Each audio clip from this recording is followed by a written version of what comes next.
예, 안녕하세요. 반갑습니다. 한광수 저작권 강사입니다. 한국저작권보호원에서 2020년도 한국 저작권 최대 이슈 10가지를 선정해서 발표했습니다. 자, 이 내용을 보면 1위부터 10위까지의 내용 중에서 가장 관심이 가는 종목은 역시 1위겠죠. 그 1위에는 이 1인 미디어의 저작권 침해 이슈가 가장 넘버원으로 뽑혔습니다. 한국저작권보호원에서 발표한 그 자료의 순위를 보면 다음과 같습니다. 1위 1인 미디어 14.9%, 2위 해외 불법 사이트 및 다크 웹 11.2%, 3위 저작권료 정산 분배, 주로 국내 공연 저작권료 징수 문제에 관한 내용이에요.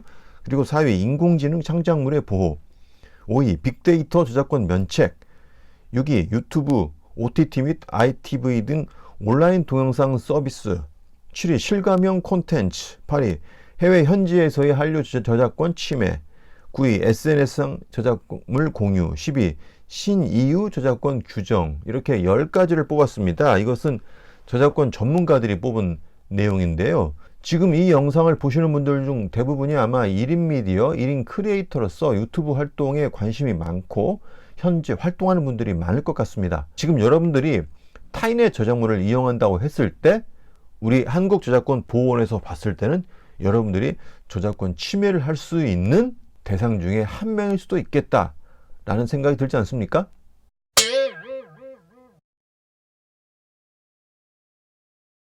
자, 이러한 생각은 저작권자의 입장, 저작권자의 시각으로만 봤을 때 해당되는 거예요. 그런데 우리 저작권법이 추구하고자 하는 것은 저작권자와 어떤 창작에 기여한 사람들, 저작 인접권자의 이익만을 보호하는 법이 아닙니다.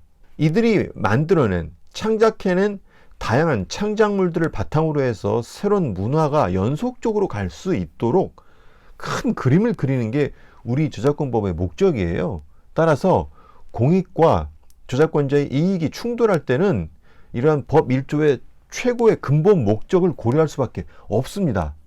자, 따라서 우리가 1인 미디어를 공익적 관점에서 봐야 할 것이냐, 아니면 저작권자의 피해를 일으키는 주범을 볼 것이냐에 따라서 1인 미디어에 대한 판단이 달라질 수가 있습니다.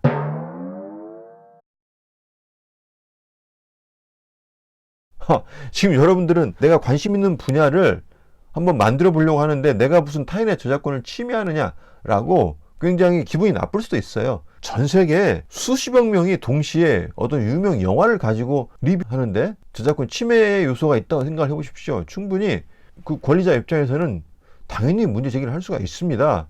이게 기본적으로 권리자들이 콘텐츠를 생산해내서 그 콘텐츠가 수익성을 보장할 수 있는 근본적인 변화가 없으면 사실 넓은 마음을 가지고 많은 사람들이 그래 써라 라고 할 수 있습니다. 하지만 원래 매출이 나왔던 곳이 시장이 완전히 죽고 새로운 대체 수단이 나왔지만 기대했던 매출이 나오지 않을 경우에는 생각이 달라질 수가 있어요. 그렇죠.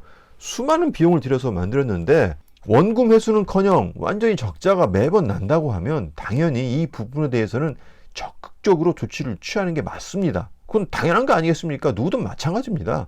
따라서 정당한 권리 주장을 하는데 여러 가지 과거에 있었던 피해 사례를 종합적으로 봤을 때 이러한 조사 결과가 나왔다고 하는 것은 의미 있는 내용입니다. 이 저작권 문제가 인터넷이 없을 때는 별로 심각하지 않았어요.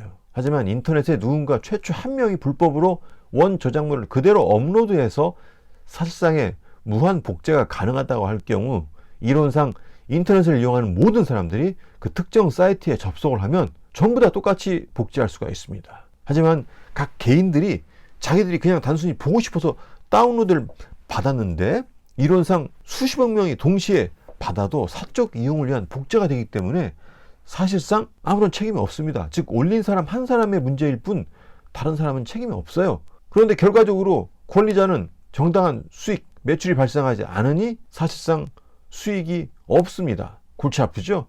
따라서 개인이 아무 생각 없이 올려도 그 피해는 우리가 상상할 수 없을 만큼 벌어질 수 있다라고 하는 걸 봤을 때 아무래도 1인 미디어의 이 저작권 침해는 심각할 수밖에 없습니다.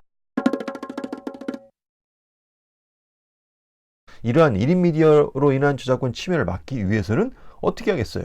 다양한 교육이 필요한 겁니다. 교육과 개선, 캠페인이 필요한 거예요. 그래서 제가 이렇게 이야기하고 있지 않습니까? 저를 좀 불러주시기 바라겠습니다.